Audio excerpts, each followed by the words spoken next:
మీకెప్పుడైనా అనిపించిందా ప్రవచనాలు నేను కూడా చెప్పొచ్చా? చెప్తే ఎలా ఉంటుంది? అనే ఆలోచన మీకెప్పుడైనా వచ్చిందా? లేదమ్మా, నేను అలాంటి హ్మ్. సాహసం నేనెప్పుడు చేయలేను. ఎందుకంటే హ్మ్. వారందరూ మహా పండితులు. హ్మ్. వారికున్న పాండిత్యానికి జోహార్లు. అంటే మనం ఇంత నేర్చుకున్నాము, ఇన్ని పుస్తకాలు చదివాము, ఇంత అవగాహన ఉంది. చిన్నప్పటి నుంచి కూడా ఆ కుటుంబ నేపథ్యంలో మనం వచ్చాం కాబట్టి అనిపించలేదా మీకెప్పుడు లేదమ్మా, చెప్పాలి నాకంటే అని? హ్మ్. నాకెప్పుడు కూడా ఇలాగ మాట్లాడటం, నలుగురితో సంభాషణ చేయటం, నాకు నిత్యం అనేక మంది కలుస్తూ ఉంటారు.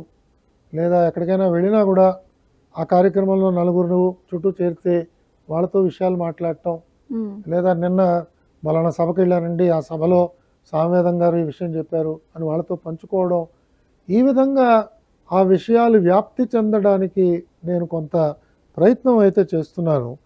కానీ ఏకంగా అవి కూర్చుని ప్రవచనాలు ఇచ్చే స్థాయికి నేను ఇంకా రాలేదు. అది చాలా చాలా దుర్లభమైన ఒక చర్య. హ్మ్. అది వారందరూ చేయడమే చాలా బాగుంది. మన అదృష్టం.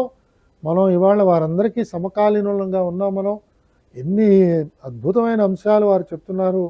అవతార తత్వాలు కావచ్చు, అమ్మగారి గురించి కావచ్చు, హ్మ్. అయ్యగారి గురించి కావచ్చు, లేదా మనకున్న ఇతిహాసాల గురించి కావచ్చు, ఉపనిషత్తుల గురించి కావచ్చు, ఎన్ని అద్భుత విషయాలు వారు చెప్తున్నారు. అలాగే మనకి సమాజంలో కొంతమంది వక్రీకరించి మాట్లాడే పెద్దలు కూడా తయారయ్యారు. అవును. సో అలాంటి వాళ్ళ మాటలు విని కొంతమంది పాపం చెడు ఆలోచనలకు లోనవుతున్నారు. కొంతమంది తీవ్రంగా దుఃఖిస్తున్నారు. ఇదేమిటండి ఈయన ఇలా మాట్లాడుతున్నారు అని వాళ్ళలో చాలా ఆవేదన బయలుదేరుతోంది.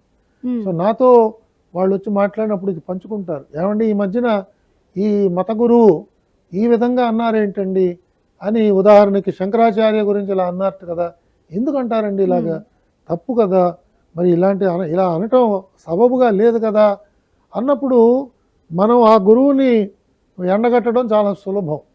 హ్మ్. కానీ అది మనకి ప్రస్తావన అవసరం లేదు. వారికి ఉన్న ఆలోచన ఏదో వారు ఆ సమయంలో చెప్పారు. హ్మ్. యథార్థం కానీ ఏమిటో మనం తెలుసుకోవాలి.